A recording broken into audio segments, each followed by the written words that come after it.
હાલના સમયમાં ખેડૂતો પરંપરાગત ખેતી છોડીને બાગાયતી પાક તરફ વળ્યા છે અને મોટી સંખ્યામાં ખેડૂતો બાગાયતી વાવેતર કરી અને મહત્તમ ઉત્પાદન સાથે નફાયુક્ત કમાણી મેળવી રહ્યા છે।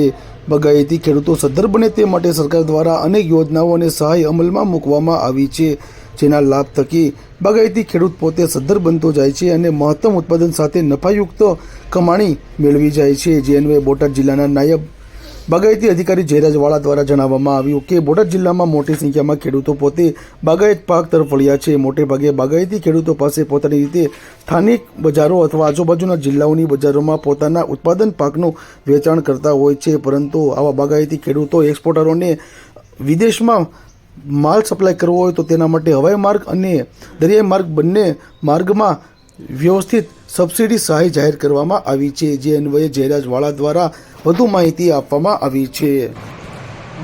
હું જયરાજ વાળા હાલમાં ડેપ્યુટી ડાયરેક્ટર તરીકે બાગાયત વિભાગ બોટાદ ખાતે ફરજ બજાવું છું। બાગાયત વિભાગ ઘણી બધી સહાય યોજનાઓ ચલાવે છે। રાજ્ય સરકાર બાગાયતી ખેતી સાથે સંકળાયેલા લોકોને સહાય આપતી હોય છે, ત્યારે જે બાગાયતી પેદાશો એક્સપોર્ટ થાય છે કે અન્ય રાજ્યોમાં, અન્ય દેશોમાં, કન્ટ્રીમાં જે આપણે દરિયાઈ માર્ગે અથવા તો હવાઈ માર્ગે એક્સપોર્ટ થાય છે, તો એવા એક્સપોર્ટરોને જે વાહતુક ખર્ચ લાગે છે, એમને જે ખર્ચ જે પરિવહનનો લાગે છે, એમાં બાગાયત વિભાગ 50% સુધીની સહાય આપે છે।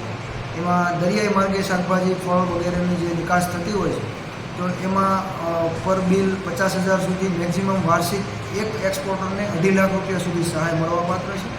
આવું જ હવાઈ માર્ગે એટલે કે એર કાર્ગોથી જે એર ફ્રેટ લાગે છે, જે વાહતુક ખર્ચ લાગે છે, એમાં પણ મેક્સિમમ વાર્ષિક એક્સપોર્ટરને 10 લાખ રૂપિયા સુધીની સહાય બાગાયત વિભાગ આપે છે। અને આમાં એફપીઓ એટલે કે ફાર્મર પ્રોડ્યુસર ઓર્ગેનાઇઝેશન અથવા તો સહકારી સંસ્થાઓ જે કોઈ એક્સપોર્ટર તરીકે નોંધાયેલી છે, એક્સપોર્ટ કરે છે, એમને પણ આ લાભો આપણે આપી શકીએ છીએ। તો ખૂબ સારી યોજના છે।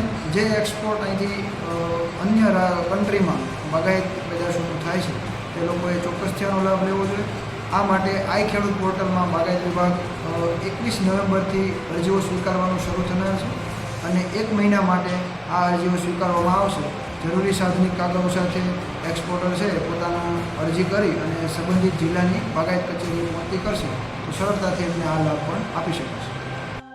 જે અન્વયે બોટાદના નાયબ બાગાયત નિયામક જયરાજ વાળા દ્વારા જણાવવામાં આવ્યું કે બાગાયતી પેદાશો ઉત્પાદનના એક્સપોર્ટરોને આ અંગે નોંધણી કરાવી હોય છે અને ખેડૂત આઈ પોર્ટલ પર અરજી કરવાની હોય છે, જેમાં દરિયાઈ માર્ગે વિદેશમાં માલ એક્સપોર્ટ કરવા માટે 50,000થી લઈને 2.5 લાખ સુધીની સહાય મળે છે, જ્યારે હવાઈ માર્ગે વિદેશમાં એક્સપોર્ટરોને કુલ 10 લાખ સુધીની સહાય મેળવી શકે છે। આ તમામ પ્રકારની સહાયો બાગાયત વિભાગ દ્વારા પૂરી પાડવામાં આવે છે।